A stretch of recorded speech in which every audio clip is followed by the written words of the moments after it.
Customer satisfaction statistical report. Suppose PQR Private Limited asked me to conduct a customer satisfaction survey, and on the basis of that survey I also have to submit a statistical report which details about the customer satisfaction level. मान लीजिए एक PQR private limited है जिसने मुझे काम दिया है customer satisfaction level को चेक करने के लिए एक सर्वे करने का।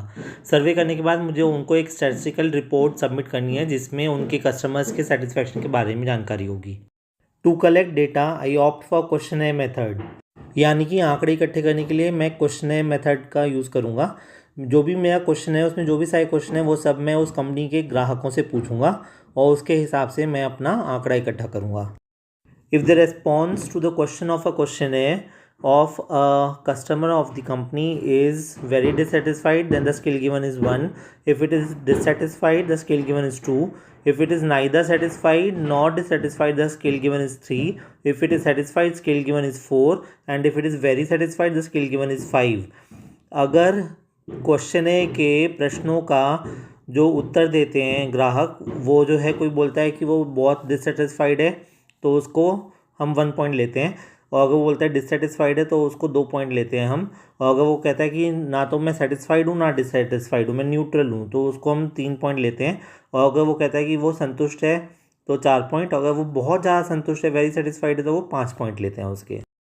Now let us have a look at the question of the questionnaire. अब हम एक निगाह डालते हैं क्वेश्चनर के प्रश्नों पर। How satisfied are you with the overall quality of the product और सर्विस, जो भी आप वस्तु या सेवा उपभोग कर रहे हो उससे आप कितने संतुष्ट हो। How satisfied are you with the pricing of the product और सर्विस, जो भी आप सेवा या वस्तु उपभोग कर रहे हो उसकी कीमत से आप कितने ज़्यादा संतुष्ट हो। How would you rate the value for money, जो भी आप पैसा दे रहे हो उस चीज़ को पाने के लिए उससे आप जो है कितने ज़्यादा संतुष्ट हो।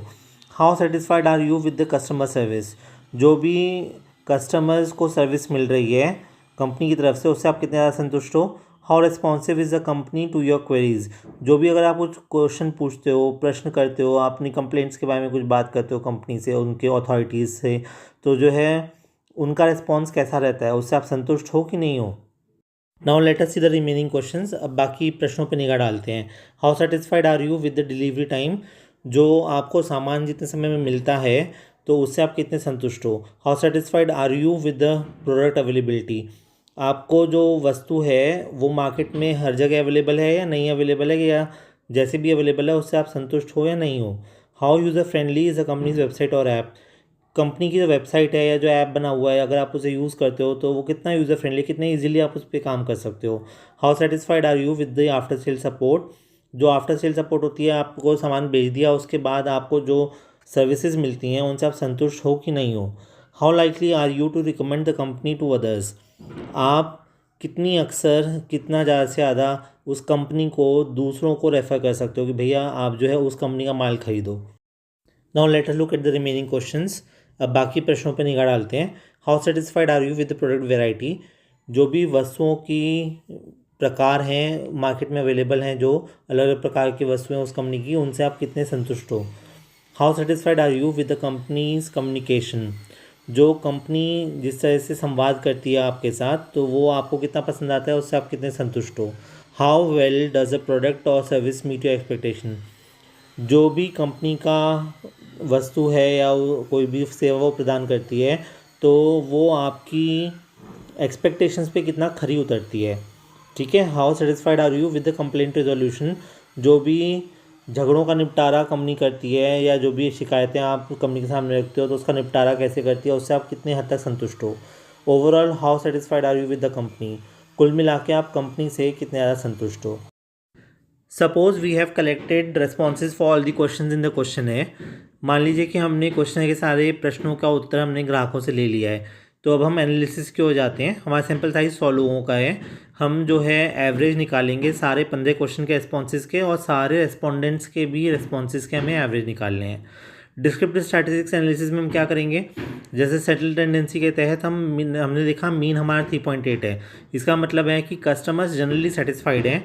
मीडियन 3.9 है जो कि मीन से थोड़ा सा ज़्यादा है, 0.1 ज़्यादा है ना। तो ये दिखा रहा है कि जो हमारा डेटा है वो लेफ़्ट की तरफ झुका हुआ है, थोड़ा सा झुका हुआ है। मोड हमारा 4 है ना। तो ये दिखा रहा है कि जो सबसे ज़्यादा रेटिंग मिली हुई है ना वो 4 पॉइंट किसको दिया था हमने, सेटिस्फाइड लोगों को, है ना। तो जो सबसे ज़्यादा रेटिंग है वो सेटिस्फाइड लोगों को मिली हुई है। इससे हम इंटरप्रेट क्या कर सकते हैं इन सब चीज़ों से, मीन मीडियन मोड जो हमने निकाला सेंट्रल टेंडेंसी से, इससे हम इंटरप्रेट ये कर सकते हैं कि majority of the customers fall in the satisfied category, मतलब अधिकतर लोग सेटिस्फाइड हैं। नाउ लेट अस सी डिस्पर्शन एनालिसिस। अब हम डिस्पर्शन में देखते हैं क्या क्या एनालाइज कर सकते हैं। जैसे रेंज होता है highest value minus lowest value, maximum value minus minimum value. यहाँ पे है ये 4.9 माइनस 2.2 2.7 आया। तो ये दिखाता है कि कुछ हद तक डिससेटिस्फैक्शन है, कुछ हद तक लोग असंतुष्ट हैं, मगर ये जो असंतोष है वो वाइड स्प्रेड नहीं है ना, it is not wide spread. Standard deviation आती है हमारी 0.6, ये दिखाता है कि जो है तो बहुत ही कम है, 1 से भी कम है ये, है ना। तो लो वेरिएबिलिटी है, ज़्यादा चेंजेस नहीं है ना। तो जो रेस्पॉन्स हैं लोगों के लगभग एक से हैं, बहुत कुछ कंसिस्टेंट हैं, ठीक है। तो इसको इंटरप्रेट कैसे करेंगे हम, रेंज और स्टैंडर्ड डिविएशन को, जो कस्टमर ओपिनियंस हैं दे आर रिलेटिवली स्टेबल, ठीक है, किसी मतलब और सिचुएशन के मुकाबले ज़्यादा स्टेबल हैं, विद फ्यू एक्सट्रीम केसेस। कुछ केसेस एक्सट्रीम रेस्पॉन्सेज देते हैं, मगर अधिकतर केसेस जो है एक सा ही रेस्पॉन्स दे रहे हैं। Now let us analyse the frequency distribution. अब हम फ्रीक्वेंसी डिस्ट्रीब्यूशन को एनालाइज करते हैं। हमारे सेटिस्फैक्शन लेवल्स हैं 1 to 2 मतलब डिससेटिस्फाइड, 2 to 3 मतलब न्यूट्रल लो, और 3 to 4 मतलब सेटिस्फाइड, और 4 to 5 मीन्स हाईली सेटिस्फाइड, ठीक है। तो हमने देखा कि 1 to 2 ऑप्शन जिन्होंने चुना था वो जो है 10 कस्टमर्स थे, 2 to 3 ऑप्शन चुनने वाले 20 कस्टमर थे, 3 to 4 ऑप्शन चुनने वाले 40 कस्टमर थे, और 4 to 5 वाला ऑप्शन चुनने वाले 30 कस्टमर थे। तो जो सबसे ज़्यादा कस्टमर्स हैं वो 40 के सामने 3 to 4 सेटिस्फाइड वाले केस में आते हैं, है ना। तो हम ये कह सकते हैं कि सेटिस्फाइड कितने होंगे हमारे पास, 3 to 4 भी सेटिस्फाइड है, 4 to 5 भी सेटिस्फाइड है ना। तो 4 to 5 हाईली सेटिस्फाइड है, मगर सेटिस्फाइड तो होगा ना वो। तो अगर 40 + 30 मतलब 70 लोग तो सेटिस्फाइड हैं, कितने में से, 100 में से। तो हम कह सकते हैं 70% कस्टमर्स आर सेटिस्फाइड और हाईली सेटिस्फाइड, इस ऐसे हम इसे इंटरप्रेट करते हैं। अगर और फिर जो बस शुरू के 10% लोग हैं वो क्या हैं, वो डिससेटिस्फाइड है ना, क्योंकि उन्होंने 1 to 2 का ऑप्शन चुना है ना। तो ओनली 10% आर क्लियरली डिससेटिस्फाइड। अब हम बात करते हैं स्क्यूनेस की। स्क्यूनेस में हमने देखा कि थोड़ा सा ना नेगेटिव स्क्यूनेस है। जो टेल है ना डेटा का जो ग्राफ बनाएंगे उसका जो टेल है वो थोड़ा लेफ़्ट की तरफ को झुका हुआ है ना। तो इसका इंटरप्रिटेशन क्या होगा कि मोस्ट रेटिंग्स आर हाई, अधिकतर रेटिंग तो ज़्यादा हैं, अधिकतर लोग तो सेटिस्फाइड हैं विद फ्यूअर लो स्कोर्स, मगर कुछ लोग ऐसे हैं जिनका बहुत बहुत ही डिससेटिस्फाइड है वो। Now let us see inferential statistical analysis. Herein sample data is used to make conclusions about the population. जब हम inferential statistics पढ़ते हैं तो उसमें हम sample data की मदद से हम एक सैम्पल लेते हैं और उसके डेटा को सॉल्व करते हैं, कैलकुलेट करते हैं, और फिर उसकी मदद से हम पॉपुलेशन के कैरेक्टरिस्टिक्स को, उनके कंक्लूजन्स को ड्रॉ करने की कोशिश करते हैं। तो हम पहले देखते हैं कॉन्फिडेंस इंटरवल में। कॉन्फिडेंस इंटरवल में हम मीन सेटिस्फैक्शन निकालने की कोशिश करेंगे। मीन हमें दिया हुआ है 3.8 निकाला था, पहले हमने स्टैंडर्ड डिविएशन 0.6 निकाला था, सैम्पल साइज एन 100 है हमारी। तो जो कॉन्फिडेंस इंटरवल निकालते हैं हम, वो जो है रेंज होती है 3.68 से 3.92 तक, और ये 95% कॉन्फिडेंस इंटरवल का लेवल है, ठीक है। तो इंटरप्रिटेशन ये है कि we are 95% confident that the true population satisfaction lies between 3.68 to 3.92। मतलब हम 95% पक्के हैं कि जो हमारा जो भी असली सेटिस्फैक्शन होगा, संतुष्टि का स्तर होगा, वो 3.68 से 3.92 के बीच में ही होगा। Now let us do hypothesis testing by one sample t test method, okay. अब हम हाइपोथेसिस टेस्टिंग करते हैं वन सैम्पल टी टेस्ट की मदद से। हमारा ऑब्जेक्टिव है कि test whether satisfaction is significantly above average 3.5। क्या हमारा जो सेटिस्फैक्शन लेवल है कस्टमर्स का वो एवरेज से ज़्यादा है क्या, वो टेस्ट करने की कोशिश कर रहे हैं हम, ठीक है। तो जो हमारा नल हाइपोथेसिस है H0 वो है म्यू इज इक्वल टू 3.5, मतलब हमारा मीन 3.5 है मीन सेटिस्फैक्शन, और जो H1 है वो है हाइपोथेसिस 1 है कि हमारा मीन जो 3.5 से ज़्यादा है। हमने टेस्ट स्टैटिस्टिक्स कैलकुलेट किया तो टी हमारा आया 5, जो क्रिटिकल टी जो है, क्रिटिकल टी की वैल्यू हमने जो निकाली थी वो अप्रॉक्सीमेटली 1.66 के बराबर है।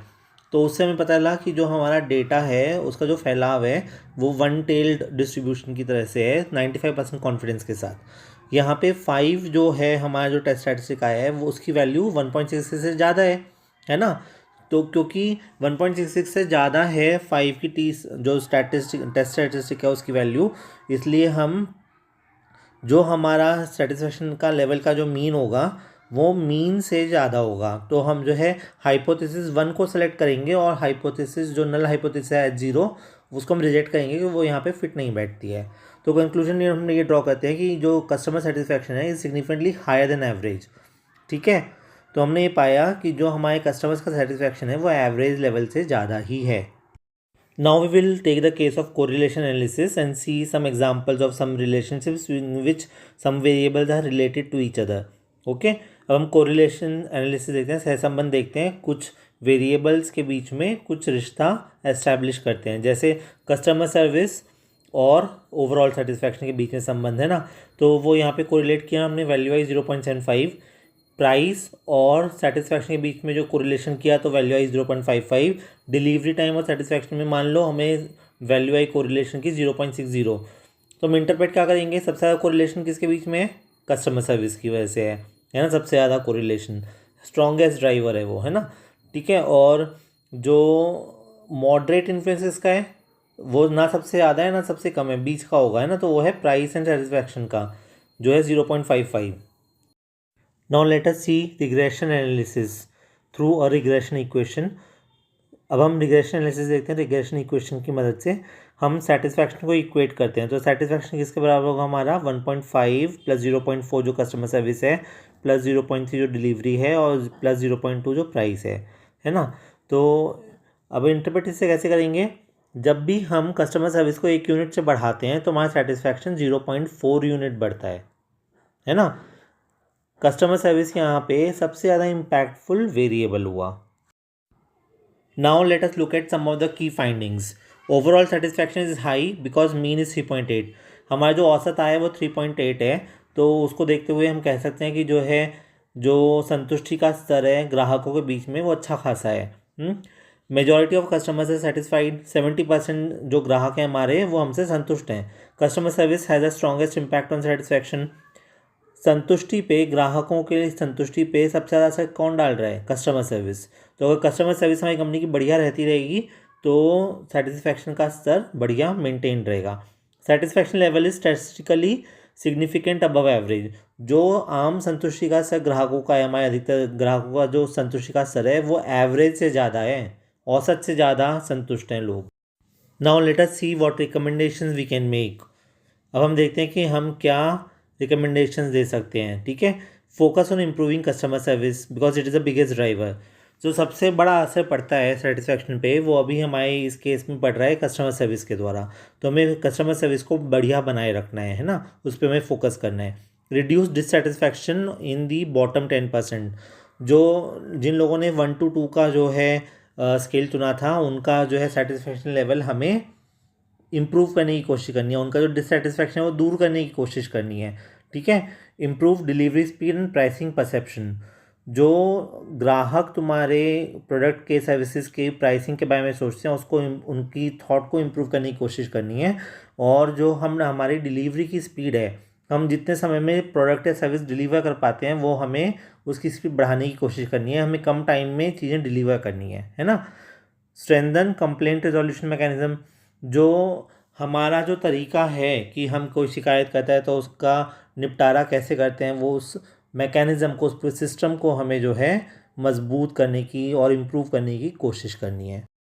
Now let us see what conclusions we can draw from this statistical analysis. This statistical analysis shows that PQR Limited Private Limited enjoys strong customer satisfaction with consistent responses and significant positive perception। तो मतलब हमने ये देखा कि लगातार हमें ऐसे responses मिल रहे हैं अधिकतर कस्टमर्स के जो बहुत ज़्यादा संतुष्ट हैं और उनके जो रिस्पॉन्सेज हैं बहुत कुछ एक से हैं, पॉजिटिव सोच रहे हैं वो कंपनी के बारे में, कंपनी की इमेज उनके दिमाग में पॉजिटिव बनी हुई है।